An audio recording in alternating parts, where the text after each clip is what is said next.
Hello everyone! Ayan, kumusta po sa inyong lahat? For today's video ay samahan niyo po ako magluto nitong ating ulam for today. Walang iba kundi itong ating kinunot na pating. Nako, kayo po ba guys?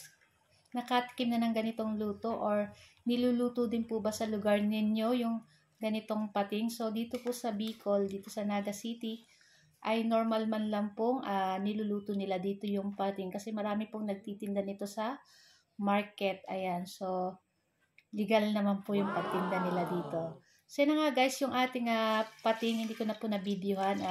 Pinakuluan ko lang muna ng konti lang. May kasamang luya. Tapos tinanggalan natin yung kaliskis. At tapos slice lang natin ng parang medyo cubes na maliliit. Ayan. Tapos syempre, hindi tayo mawawalan dito ng luya, bawang, sibuyas. At yan yung ating gagamitin na pang gisa, at hindi rin natin kalilimutan maglagay ng kamatis, pero optional lang naman po guys. Para sa akin, pag naglalagay ng kamatis ay nakakadagdag pa siyang linamnam o sarap dito sa ating nilulutong kinunot na pating. Syempre lalagyan natin yan ng gata ng niyog at malunggay. So pagkagisa po natin ng ating bawang, sibuyas, luya, syempre inuna natin yung luya para mas mabango. Ay sasangkapan na natin yan ng asin, paminta, saka maglalagay rin po tayo ng patis. At pagkatapos dyan guys, ayan, pakaluto ng ating mga bawang, sibuyas, kamatis, ay ilalagay na rin natin dyan yung ating niluto kanina na pating. Ayan, cubes ko lang yan guys, ng ganyan lang na slice. Ayan. So, maglalagay rin po tayo dyan ng patis na pampalasa dito sa ating kinunot na pating. Pagkatapos, maglalagay na tayo dyan ng mga 3/4 cups na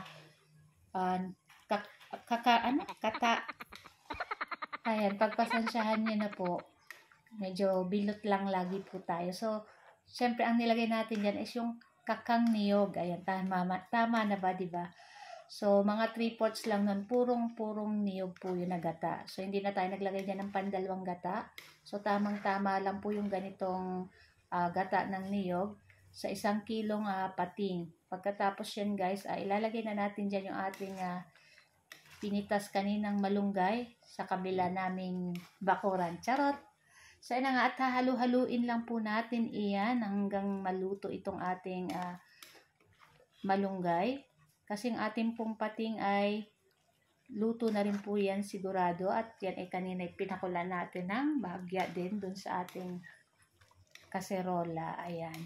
Pagkatapos guys, syempre maglalagay din tayo dyan ng siling, pangsigang. So, 3 po yung pig slice ko para hindi siya ganong kaanghang kasi baka hindi nakainin ng aking 3 sons pag sobrang anghang. Pero nako guys, kung hindi nyo pa po natatry yung ganitong luto, ay nako, itry nyo na po at the best talaga to. Nako, isang kalderong kanin na naman yung mauubos nyo nito pag ganito talaga. Napakasarap. So, ayun na nga. At pagkatapos guys, maglalagay tayo dyan ng suka. Ayan, mga 2 kutsarang suka para dito sa ating nilulutong kinunot na pating. Ayan, tapos, syempre, wag nating haluin. Kasabihan nila, wag daw haluin pag naglalagay suka. Bakit nga ba? Charot! Ayan. So, pagkatapos, ayan, after ilang minuto, pwede na natin yang haluin.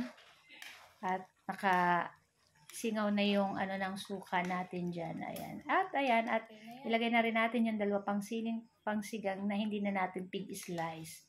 Kasi baka masyadong mapaanghang natin, hindi na makain. So ayan, at i-transfer na natin guys sa ating plato or sa ating mangkok. Ayan, ako, napakasarap nito. Nakikita niyo po ba? Napaka-creamy nitong ating gata na nilagay kasi talagang malambot. Ayan, at talagang sabaw pa lang nitong gata ay ulam na. So guys, ito lang po ang aming video today. At sana po ay nag-enjoy kayo. Huwag niyo po sanang kalimutan mag-like, comment, at pa-share po ng ating video. So guys, thank you for watching. Ciao!